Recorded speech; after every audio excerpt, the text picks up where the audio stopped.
नमस्कार मंडळी, authentic and trendy recipe with Teju ह्या आपल्या रेसिपीच्या जगात मी तेजस्वी तुमचं सर्वांचं मनापासून स्वागत करते। आज आपण पाहणार आहोत अगदी कमी वेळात बनवून तयार होणाऱ्या भन्नाट नाश्त्याच्या रेसिपी। बनवायला अगदी सोपी, झटपट, कमी साहित्यात, त्याचबरोबर चवीला अगदी चवदार अशी हा नाश्त्याचा प्रकार बनवून तयार होतो। तर वेळ न घालवता लगेच आपण या रेसिपीला सर्वात प्रथम मी इथे 1 वाटी तांदूळ 4 तास भिजवून घेतलेला आहे। तांदूळ तुम्हाला हवं ते वापरू शकता। त्यानंतर तांदूळ स्वच्छ धुवून 3 ते 4 तास भिजवून घ्यायचं। आता भिजवून घेतलेल्या तांदळामधलं पाणी काढलेलं आहे आणि ते एका मिक्सरच्या भांड्यामध्ये काढून घेत आहे। आता जेवढं वाटी आपण तांदूळ भिजत ठेवलं होतं तेवढंच वाटी दही आपल्याला इथे वापरायचं आहे।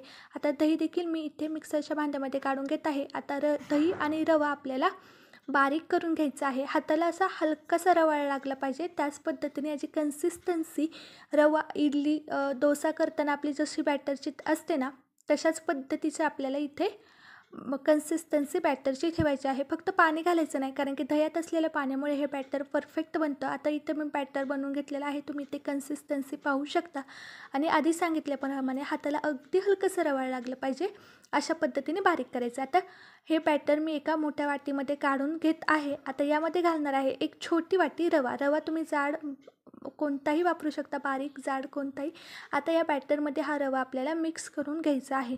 आता या बॅटरमध्ये मी इथे 1.5 वाटी पाणी घालून घेणार आहे, जास्त पाणी घालायचं नाही। आणि आता यातल्या सगळ्या गुठळ्या काढून आपल्याला ह्याचं छान असं स्मूथ बॅटर बनवून घ्यायचं आहे। आता मी इथे बॅटर बनवून घेतलेलं आहे, तुम्ही पाहू शकता। अगदीच गुठळ्या त्यामध्ये ठेवायच्या नाही, एखाद दुसरे असेल तरी चालेल। आता बनवून घेतलेलं बॅटर आपण 10 ते 15 मिनटं रेस्ट होण्यासाठी ठेवून देऊयात।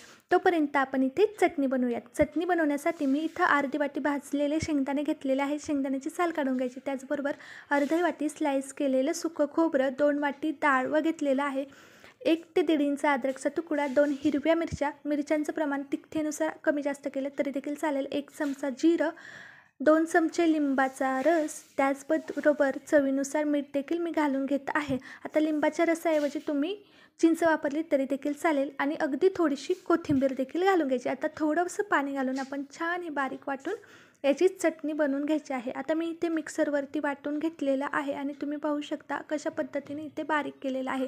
आता ही सर्व चटणी मी एका छोट्या वाटीमध्ये काढून घेत आहे। त्याचबरोबर यामध्ये मी थोडंसं पाणी घालून घेणार आहे, कारण की खूपच थिक घट्ट अशी चटणी तयार झालेली आहे।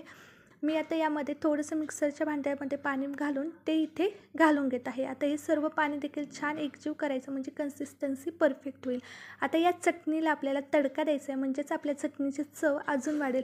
तर तडका देण्यासाठी मी इथे एका तडक्या पॅनमध्ये 1.5 चमचा तेल घेतले, त्यामध्ये मोहरी घालून घेतलेली आहे। तेल गरम करून घेतलं तर मोहरी छान तडतडली की 5-6 कढीपत्त्याची पानं घालून घेतली, त्याचबरोबर 1 सुकी लाल मिरची।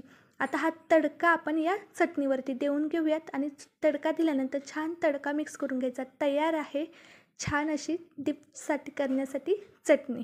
आता चटणी तयार आहे, त्यानंतर अजून एक प्रिपरेशन करायचं आहे आपल्याला आधीच। ते काय तर एका ताटाला तेल लावून घ्यायचं आहे, कारण की आपण यामध्येच आपला व्हाईट ढोकळा शिजवणार आहोत। आता 10 ते 15 मिनटं झालेले आहेत, बॅटर छान तयार झालेलं आहे। आता या बॅटरला तडका देऊयात। तडका देण्यासाठी 2 चमचे तेल तडक्या पॅनमध्ये गरम करून घेतलं, त्यामध्ये पाव चमचा मोहरी घातली, मोहरी छान तडतडल्यानंतर पाव चमचा जिरं घातलं, जिरं फुललं की बारीक कट केलेला कढीपत्ता घालून घेतलेला आहे आणि हा तडका या बॅटरला देऊन घेतलेला आहे।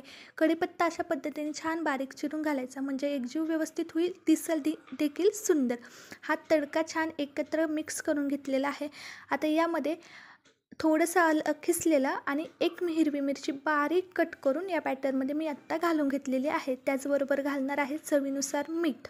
आता मीठ देखील घालून झाल्यानंतर मीठ आणि सगळं व्यवस्थित एकत्र एकजीव करून घेतलं। आता घालायचं आहे अर्धा चमचा इनो फ्रूट सॉल्ट, तुम्ही याऐवजी आपलं बेकिंग पावडर वापरली तरी देखील चालेल। आता या इनोवरती मी अर्धा चमचा लिंबू घालून घेतलेला आहे, लिंबाचा रस घालून घेतलेला आहे। आता लगेच आपल्याला एका हाताने हे मिक्स करायचं, छान हे बॅटर फर्मंट होतं, छान असं फुलून येतं बॅटर। आता याचबरोबर मी इथे घालत आहे थोडीशी बारीक चिरलेली कोथिंबीर। आता कोथिंबीर आवडीनुसार घातली नाही घेतली तरी देखील चालेल। आता हे बॅटर पुन्हा एकदा पटकन एकत्र करून घेत आहे, छान असं मिक्स करून घेतलेलं आहे। आता आपण जे ताट प्रिपरेशन करून ठेवलं होतं सर्वात प्रथम. त्यासाठीच आधीच तेल लावायचं.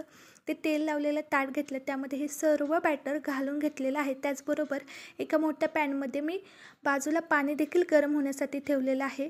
तुम्ही पाहू शकता. आता या ताटावरती मी छान अशी मिरची पावडर भरभरून घेणार आहे. ही देखील आवडीनुसार घातली नाही घातली तरी देखील चालेल, पण दिसायला खूप सुंदर लागते आणि टेस्ट देखील हलकीशी खूप मस्त येते, त्यामुळे मी घातलेले आहे. तुम्ही याऐवजी जिरा पावडर वापरलीत ना तरी देखील चालेल. आता आपले हे ताट इकडे आधी सांगितल्याप्रमाणे मी एका पॅनमध्ये 2 ग्लास पाणी गरम होण्यासाठी ठेवले. पाणी छान उकळले आणि त्या पॅनमध्ये ना एक स्टँड लावून घेतलेला आहे. आता या स्टँडवरती आपण जे ताट तयार केलं होतं आपल्या ढोकळ्यासाठी ते ना यावरती ठेवून घ्यायचं. तुमच्याकडे आता मोदक वगैरे शिजवायचा स्टीमर असेल त्या पद्धतीने त्या जरी स्टीमरमध्ये असं ताट ठेवलं ना तरी देखील चालेल, आणि एखादं पातेल वगैरे वापरलं तरी देखील चालेल. पण हे ताट बसण्यासाठी माझ्याकडे तेवढं मोठं भांडं नव्हतं, त्यामुळे मी तर पॅन वापरले. आता या पॅनला मी कवर करून घेतले आणि 15 मिनटं मंद आचेवरती हा ढोकळा आपल्याला शिजवून घ्यायचा आहे. 15 मिनटं झाल्यानंतर मी त्यावरचं झाकण काढून घेतलं आणि चाकू घालून पाहून घेऊयात आपण हा ढोकळा व्यवस्थित शिजला आहे का. तर चाकूला अजिबात ह्या ढोकळा चिटकत नाही आहे. मी याला ढोकळा म्हणते कारण की छान असं ढोकळ्याप्रमाणेच आपण हे बॅटर बनवले, पण बेसनचं नाही आहे, आपण हे तांदूळपासून हे बॅटर बनवले. आता मी हे बाहेर काढून घेतलं. व्यवस्थित थंड झाल्यानंतर हे छान असे कट करून घेतले. आता मी हे ताट खूप मुश्किलीने ह्या पॅनमधनं बाहेर काढले. मला पटकन अंदाज नाही आला कसं काढायचं त्यासाठी, आणि पूर्ण थंड करून घेतल्यानंतर अशा पद्धतीने छान ह्याचे चौकोनी चौकोनी ढोकळ्यासारखे कट मारून घेणार आहे. तुम्हाला हवं असल्यास तुम्ही ट्रायंगलमध्ये कट करू शकता, काजू कटलीच्या शेपमध्ये करू शकता. त्याचबरोबर छोट्याशा वाटीने छान असे गोल गोल इडलीसारखे बनवले तरी देखील चालेल. अशा पद्धतीने मी छान असे स्क्वेअर ह्याचे कट करून घेतलेले आहेत. तुम्हाला हवं असेल ना कट करताना चाकूला हलकंसं तेल लावलं तरी देखील चालेल. आता आपण हे काढून घेऊयात. तुम्ही पाहू शकता किती परफेक्ट निघते, कारण की ताटाला छान तेल ग्रीस केलं होतं, त्यामुळे अजिबात चिटकत वगैरे नाही. आता मी एका छोट्या उलटण्याने हे काढून घेणार आहे, म्हणजे व्यवस्थित असं ते निघेल. मस्तच तयार झालं आहे, मऊसूत झालं आहे, अगदी हलकीशी जाळी देखील आलेली आहे, चिटकं पण नाही झालं, मऊ मस्त झाले. आणि तुम्ही पूर्ण रेसिपी पाहिलेलीच आहे. किती सोपी आहे बनवायला, अगदी झटपट बनवून तयार होते. तुम्हाला जर ह्या हलक्या फुलक्या सॉफ्ट नाश्त्याची रेसिपी आवडली असेल ना तर नक्की आपल्या ह्या व्हिडिओला लाईक करा, आपल्या फ्रेंड्ससोबत शेअर करा. त्याचबरोबर अशा छान छान रेसिपींसाठी authentic and trendy recipe with Teju ह्या आपल्या रेसिपीच्या जगाला नक्की सबस्क्राईब करा. म्हणजे अशा छान छान रेसिपी मी जेव्हा शेअर करेल ना तर सर्वात आधी तुमच्यापर्यंत पोहोचतील. त्यासाठी बेल आयकॉनला देखील नक्की क्लिक करा. व्हिडिओ पाहिल्याबद्दल मनापासून धन्यवाद.